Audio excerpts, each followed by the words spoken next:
सर्वांचं स्वागत आहे आजच्या या कार्यक्रमामध्ये. सर्वप्रथम या 71व्या राष्ट्रीय सहकारी सप्ताहाच्या निमित्ताने मी आपल्या सर्वांना शुभेच्छा देतो. आणि हा कार्यक्रम जो आहे आपला, हा सप्ताह जो आपण साजरा करणार आहे,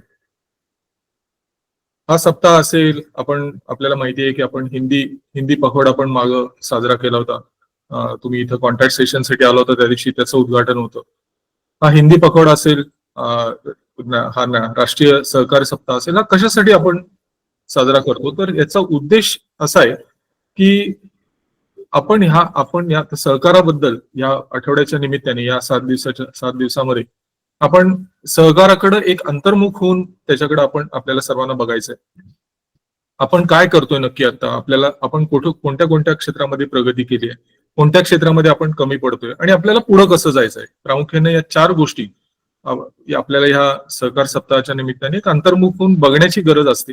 आणि त्यासाठी आपण खऱ्या अर्थाने अशा प्रकारचा सप्ताह साजरा करत असतो. आता हे करत असताना आता ह्या सहकार सप्ताहाचा जो मेन थीम आहे, विकसित भारताच्या उभारणीमध्ये सहकाराची भूमिका, role of cooperative in building विकसित भारत.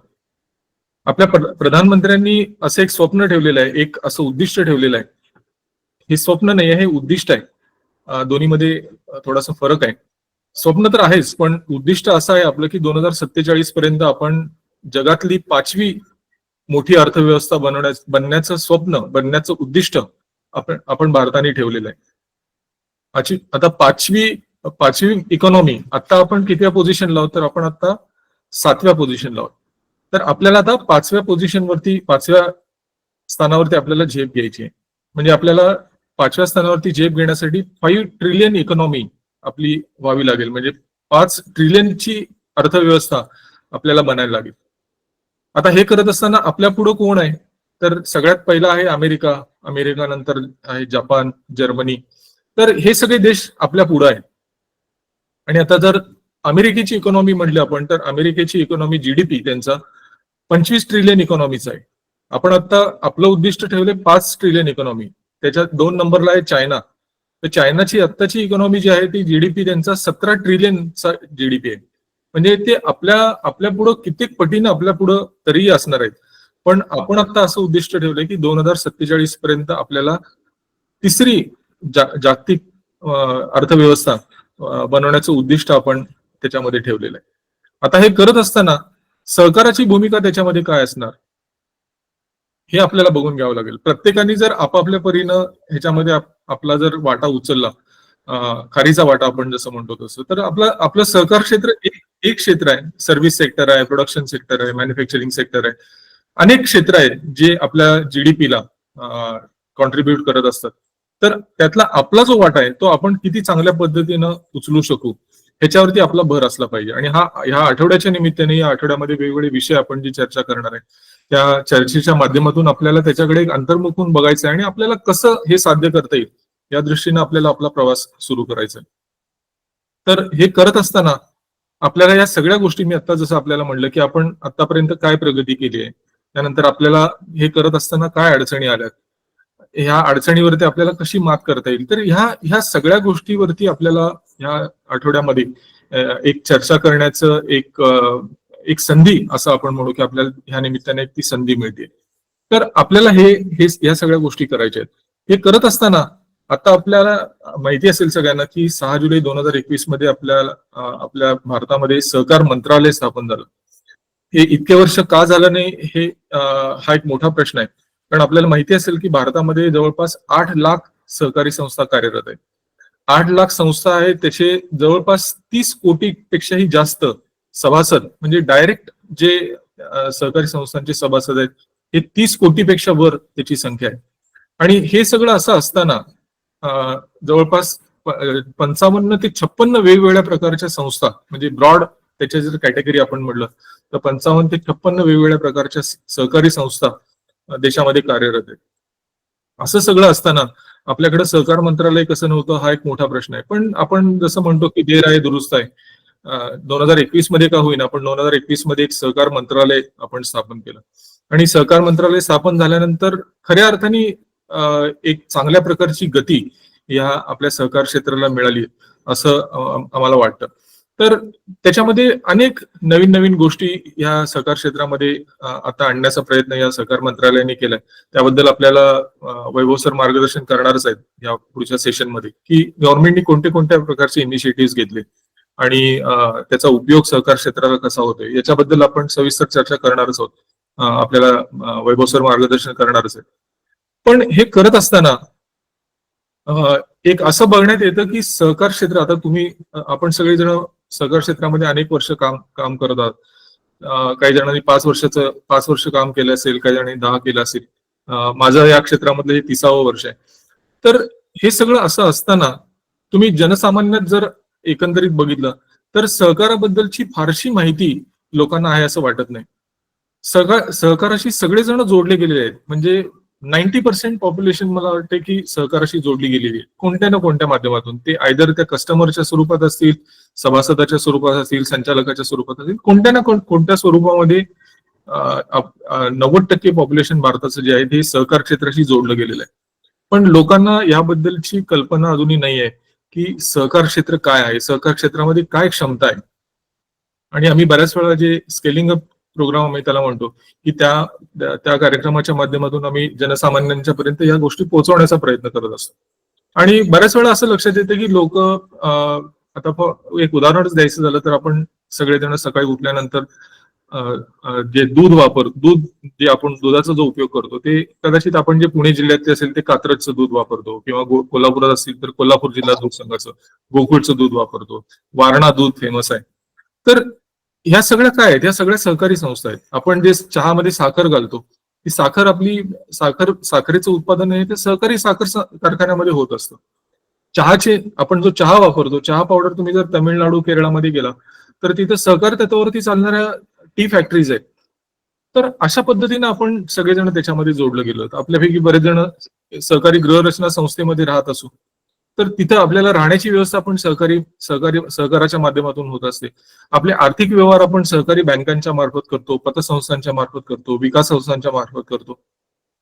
तर सहकारशी संबंधित म्हणजे आपली सर्व मंडळी ही जी आहेत ही सहकाराशी कोणत्या ना कोणत्या पद्धतीने जोडली गेलेली आहेत.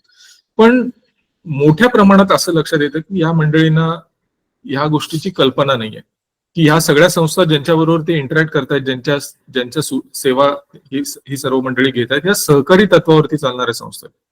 तर आपल्याला लोकांना ह्या गोष्टी समजावून सांगाव्या लागतील. तर माझी आपल्या सगळ्यांना अशी विनंती राहील की ह्या गोष्टी आपण आता इथं ज्या चर्चा करणार आहोत या तुमच्यापुरत्या मर्यादित न ठेवता तुम्ही तुमच्या शाखेमध्ये पण अशा प्रकारचा काही प्रयत्न करा. लोकांना, तुमच्या शाखेमध्ये येत असलेल्या लोकांना तुमच्या बॅनरच्या माध्यमातून असेल किंवा एखाद्या माणसाला तिथे थांबून तुम्ही तिथे येत असलेल्या लोकांना थोडीशी जनजागृती जर केली तर मला वाटते की आपण या गोष्टी लोकांच्या पर्यंत प्रभावीपणे पोहोचवू शकू. तर सगळ्यात पहिली महत्वाची गोष्ट आपल्याला त्यांना सांगायची की सहकारी संस्था म्हणजे काय. मी तुम्हाला सांगितलं होतं, मी प्रत्येक प्रोग्राम मध्ये सांगतो की सहकारी संस्था म्हणजे काय. व्याख्या सोपी आहे, लोकांनी लोकांच्यासाठी लोकशाही पद्धतीने चालवलेली संस्था. पण ह्या गोष्टी तुम्हाला समजून सांगाव्या लागतील लोकांना. आता आम्ही ज्यावेळी अशा प्रकारचं प्रशिक्षणाला ज्यावेळी जातो गावागावामध्ये तर लोकांना या गोष्टीची कल्पना नसते की ते ह्या संस्थांचे सभासद जे आहेत हे सभासद त्या संस्थेचे मालक आहेत, ह्याची कल्पनाच त्यांना नसते. ते काय करतात, फक्त वार्षिक सभा ज्यावेळी असेल त्या वार्षिक सभेला थोडीशी हजेरी लावतात आणि त्यांना फक्त त्याच्यामध्ये इंटरेस्ट हा असतो की मला त्या वर्षीचा डिव्हिडंड किती मिळणार आहे. पण त्यांना ह्याची कल्पना नसती की संस्था त्यांची आहे, ह्याच्यामध्ये त्यांचाही सहभाग आवश्यक आहे. म्हणून मी तुम्हाला आता जी व्याख्या सांगतोय की लोकांनी लोकांच्यासाठी लोकशाही पद्धतीने चालवलेली संस्था, हे त्यांच्यापर्यंत आपल्याला पोहोचवावं लागेल.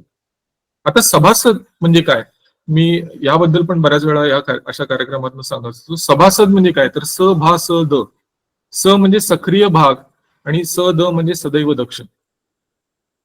जर सभासदाने आपल्या हे जर अवलंबलं, सभासद कोण ह्याची व्याख्या अशी आपल्याला करता येईल की सक्रिय भाग आणि सदैव दक्ष. बघा किती छान व्याख्या आहे. आणि तुम्हाला जर आवडली तर तुम्ही तुमच्या शाखेमध्ये ह्याला थोडंसं मोठं करून एक छान त्याचं बॅनर तयार करून लावा. लोकांना, जे लोक तिथे येतील त्या लोकांना ते बघू द्या, त्यांना समजून येईल की सभासद म्हणजे कोण, तर त्यांचा सक्रिय भाग त्या संस्थेमध्ये अपेक्षित आहे. तर सभासद. आणि संचालक कोण, तर संचालकाची व्याख्या पण अशी केली आहे. सम म्हणजे संस्कारी, चा म्हणजे चारित्र्यवान, ल म्हणजे लक्षवेधी आणि क म्हणजे कर्तव्य कठोर. संस्कारी, चारित्र्यवान, लक्षवेधी आणि कर्तव्य कठोर. हे चार गुण जर संचालकामध्ये असतील तर मला असं वाटतं की सहकाराला कोणीही स्पर्धक निर्माण होऊ शकत नाही. आपल्यामध्ये एवढं मोठं पोटेन्शियल आहे की आपण काही करू शकतो. तर ह्या छोट्या छोट्या गोष्टी आहेत. आपल्याला ह्याबद्दलची जागृती आपल्या सभासदांच्या मध्ये असेल, जनमानसामध्ये असेल, संचालकांच्या मध्ये असेल, आपल्याला या सहकार सप्ताहाच्या माध्यमातून आपल्याला करावी लागेल. तर ह्या संधीचा आपण सगळेजण फायदा घेऊ आणि या 7 दिवसामध्ये आपल्याला अनेक विषय, आता जसं आपल्याला वैभव सरांनी सांगितलं की या वेगवेगळ्या 7 विषयावरती आपल्याला या सहकार सप्ताहामध्ये चर्चा करण्याची संधी आपल्याला याच्यामध्ये मिळणार आहे. तर ह्या गोष्टी आपल्याला इथं या सहकार सप्ताहामध्ये ज्या कळतील, ज्या लक्षात येतील, त्या तुम्ही सगळेजण तुमच्या परीनं, म्हणजे तुमच्या परीनं म्हणजे मला काय म्हणायचं आहे की तुमच्या मित्रांना सांगा, तुमच्या नातेवाईकांना सांगा, तुमच्या घरच्यांना सांगा, तुमचे कर्मचारी सहकारी जे आहेत त्यांना सांगा. तुम्हाला ज्यांना शक्य असेल त्यांना तुम्हाला या गोष्टी त्यांच्यापर्यंत पोहोचवण्याचा प्रयत्न करा. आता तुम्ही म्हणाल की या गोष्टी कशा पोहोचवणार आम्ही, तर ह्याच्यासाठी आज आपल्याकडे एक प्रभावी माध्यम आहे, ते म्हणजे सोशल मीडिया. आपल्या सगळ्यांचं व्हॉट्सअपवरती अकाउंट आहे, फेसबुकवरती अकाउंट आहे. आज एक गोष्ट तर आपण नक्कीच करू शकतो. तुम्ही आज आमच्या संस्थेमधल्या सगळ्या कर्मचाऱ्यांचा जर डीपी बघितला तर आज आम्ही काय केलंय की सहकाराचा जो झेंडा आहे त्या झेंड्यासोबत काढलेला फोटो आम्ही आज त्याच्यावरती पोस्ट केलाय. ह्या प्रकारे आपण लोकांना हे दर्शवू शकतो की आम्ही सहकाराशी संबंधित आहे, आम्हाला सहकाराचा अभिमान आहे. तर या गोष्टी तुम्ही या सोशल मीडियाच्या माध्यमातून पोहोचू शकता. तुमच्या संस्थेची वेबसाईट असेल तर त्या वेबसाईटच्या माध्यमातून पोहोचू शकता. तर आज ही सगळी प्रभावी माध्यम आहेत. तुम्ही ज्याला कोणाला भेटाल, मी आता तुम्हाला जसं म्हणलं तसं तुमच्या घरच्यांना सांगा, तुमच्या मित्रांना सांगा, तुमच्या नातेवाईकांना सांगा, तुमच्या सहकार्यांना सांगा. तर आज आपल्याला या सगळ्या गोष्टी त्यांच्यापर्यंत पोहोचवण्याची आवश्यकता आहे. आमची 2 दिवसापूर्वीच सहकार मंत्रालयाचे जे सचिव आहेत, डायरेक्टर आहेत, जे आमचे आता सचिव पण आहेत, त्यांच्याबरोबर आमची जी मीटिंग झाली त्या मीटिंगमध्ये त्यांनी ह्या गोष्टीचा आवर्जून उल्लेख केला की लोकांच्यापर्यंत या गोष्टी जास्तीत जास्त पोहोचवण्याचा आपण प्रयत्न केला पाहिजे. आपण काम खूप छान करतोय, पण ते काम ज्या पद्धतीनं लोकांच्यापर्यंत पोहोचायला पाहिजे त्या पद्धतीनं पोहोचत नाहीये असं एकंदरीत चित्र आहे. त्यामुळं आपण सगळेजण आज एक इथं ठरवू असं की आजच्या या सप्ताहाच्या माध्यमातून, सप्ताहाच्या निमित्ताने आपण या गोष्टी आपल्या या सगळ्या मंडळींच्या पर्यंत पोहोचवण्याचा प्रत्येक जण आपापल्या परीनं प्रयत्न करू. तर मी ह्या सहकार सप्ताहासाठी शुभेच्छा देतो आणि माझी खात्री आहे की या सप्ताहामध्ये आपल्या ज्या काही चर्चा होतील त्या तुम्हाला सर्वांना उपयोगी होतील आणि या सहकार सप्ताहाचं उद्घाटन झालं असं मी जाहीर करतो.